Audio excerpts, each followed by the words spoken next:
Here at number 5, we have the 1963 Impala RPO Z11. In 1963, GM's racing ban led to Chevrolet and Pontiacs being caught off guard.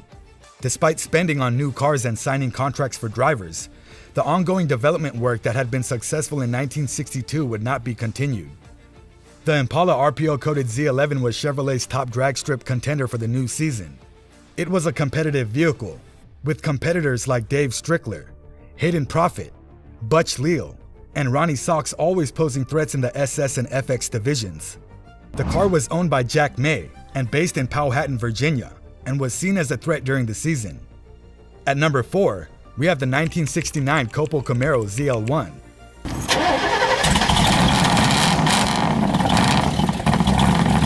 Chevrolet dealer Fred Gibb and drag racer Dick Harrell came up with Copo 9560, popularly known as the Camaro ZL1.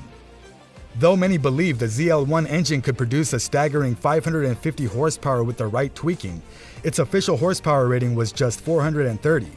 In order to be homologated by the NHRA, Fred Gibb had to order 50 units. For order dealers, 19 further samples were made. The Copo ZL1, the most exclusive, costliest, and rarest version of the original Camaro.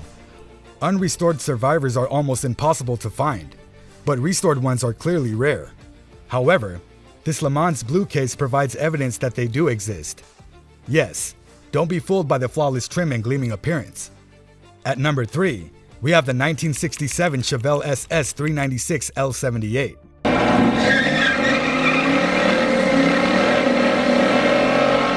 Out of all the SS 396 models made in 1967, the L78 was the least common.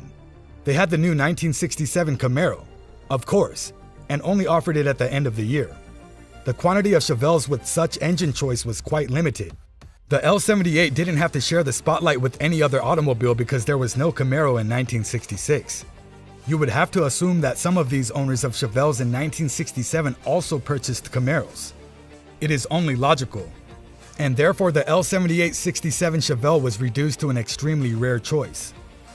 Coming at number 2, we have the 1969 Chevelle Yanko SC427.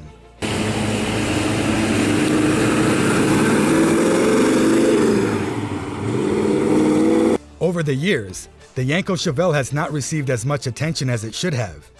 Yanko Chevrolet made a name for itself in 1967 and 1968 by creating and marketing the Yanko SC Camaros, which were equipped with the 427 high-performance engine transplants.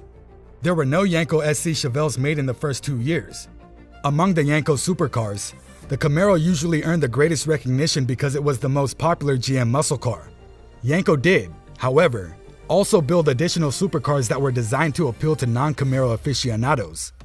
In order to satisfy the yearning of Chevelle's enthusiasts to own the ultimate Chevelle, the Yanko SC Chevelle was built. The 1969 production year was the only one for the Yanko SC Chevelle. Similar to the 1969 Yanko Camaros, it was ordered as a Copo 427 Chevelle from the manufacturer. Because there were only 99 Chevelles produced in 1969, the Chevelle is therefore rarer than the Camaro. And finally at number 1, we have the Chevrolet Lumina Z34.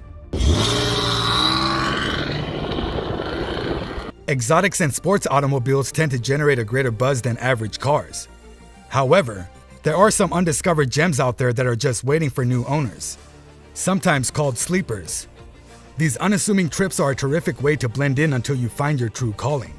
We understand your thought process. In the 1990s, Luminas were a very frequent and regular sight on the road. This one, however, is unique. The Lumina Z34 model sported a 200 horsepower V6 LQ1 engine.